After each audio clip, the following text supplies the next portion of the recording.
Hi, I'm Marty Nemko. The computer, 24/7, 365. People, 8, 5, 210. That is 8 hours a day, 5 days a week, 210 days a year. Assuming they don't take other days, for example, the Family and Marriage Leave Act, or that statistic that the average full-time worker only works actually 2.9 hours a day. The computer, one-time hardware and software cost. People, weekly paychecks ad infinitum, raises expected. Computer, accurate. People, less so. Computer, knowledgeable, maybe even self-teaching. People, variable. Computer, never complains, never files workers' compensation, sexual harassment, discrimination, or wrongful termination lawsuits. People, variable.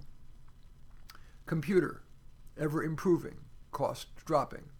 People, variable, cost increasing, including government-mandated benefits. So it's little surprise that consensus is that over the coming decades, large percentages of jobs will be lost to automation. In a recent article, I offered a possible scenario for what the average person's life will be like in 2040, an era of diminished employment opportunities.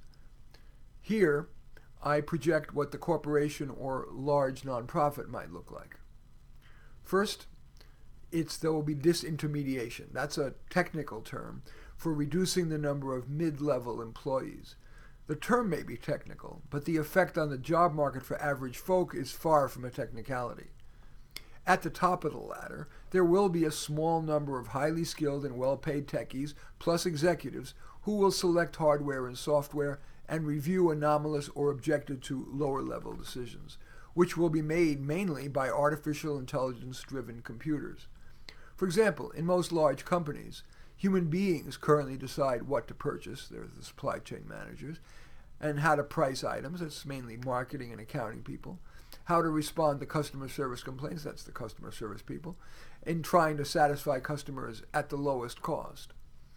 Ever more of those decisions will be made by artificial intelligence, which possess a wealth of knowledge impossible for a human being to have, and that AI computer automatically makes ever better decisions because each decision that results in less profit will cause the algorithm to change to improve profitability.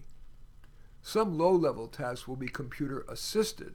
For example, a janitor will use a much-improved robotic vacuum cleaner, but those janitors' bosses may well be a computer.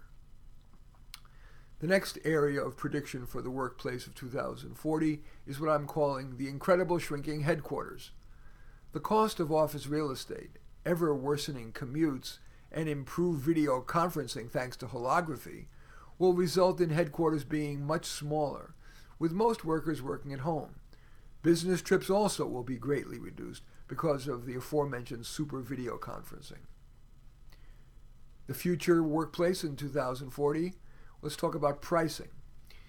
Because automation and other factors will continue to hollow out the middle class, most companies will produce products and services that can be sold cheaply, a price that even the poor who are living on universal basic income plus a part-time low-paid job can afford.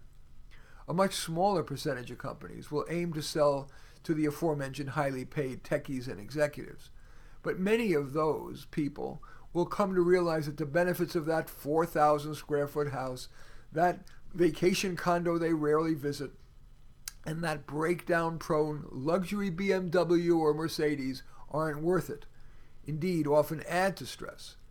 Those stressed executives and tech stars will likely pay for stress busters, for example, an immersion room in which they can experience the world in IMAX, passively, or if they have the energy left after their long day, as protagonists in an adventure in the jungle, or climbing Mount Everest, or diving in the Great Barrier Reef, or soaring to galaxies beyond.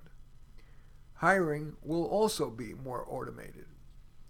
The highly invalid resume, interview, and references, which also are subject to accusations of racism, sexism, and ageism, will likely be replaced by online simulations of the job's common difficult tasks.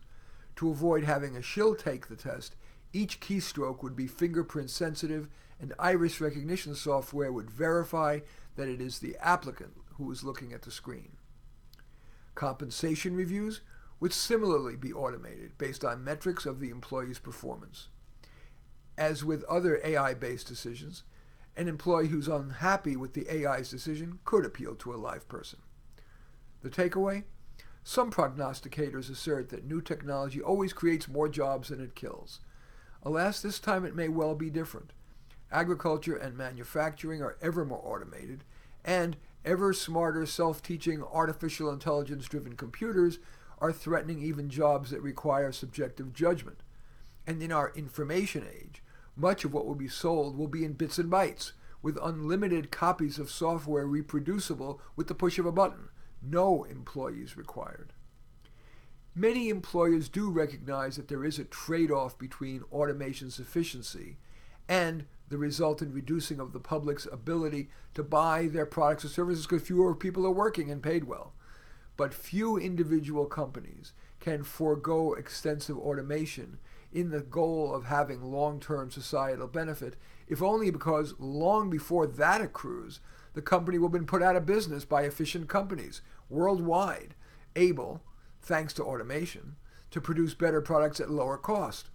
Thus, the company that resists automation in an attempt to save some jobs might well end up putting 100% of its employees out of a job. The answer may lie in what's proposed in my recent article on the life of an average person in 2040 that I mentioned before. And you can Google that. Just Google, life of an average person in 2040 and the name Nemco, and you'll find it. In essence, that article posits that we need a society based not on materialism, but on creative outlet, on relationships, and on hobbies. That way, a person may need only a modest universal basic income plus some easy-to-get part-time, low-pay work to pay the bills and to live a satisfying life. In any case, I thank you for watching. As usual, I welcome your thumbs up, and if you feel appropriate, thumbs down, your comments, your hitting the share button and sharing in your social media, and subscribing to this channel. And in any event, I certainly do appreciate your watching. I am Marty Nemco.